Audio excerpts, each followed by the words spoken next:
ni wega barabara icio irike no itigakorwo cirekerirwo budget-ini nigetha andu mathie meterere mbeca mwena uria macirutire mwena ucio makiugaga ni bara maraka kuoguo kuga ni wa budgetira mau road ni undu umwe na kuga ni na barabara iyo gwakwo irike ni undu uria ungi so let us give him benefit of doubt na riria Nancy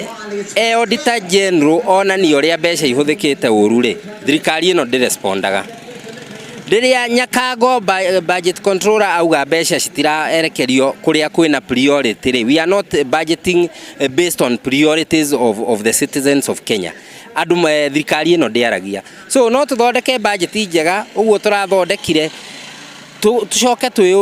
tucoke twage accountability wira ucio no watuhu. Hiyo bajeti tumeambiwa kwamba haiongezi ushuru, lakini hiyo bajeti inaongeza ushuru maradufu na haiongezi directly kusema kweli, kwa sababu msomaji anaona kama ile bajeti iko sawa,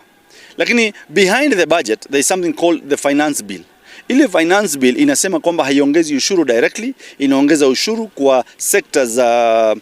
kama factory industries na manufacturing sector. Employers are the ones who are going to pay this.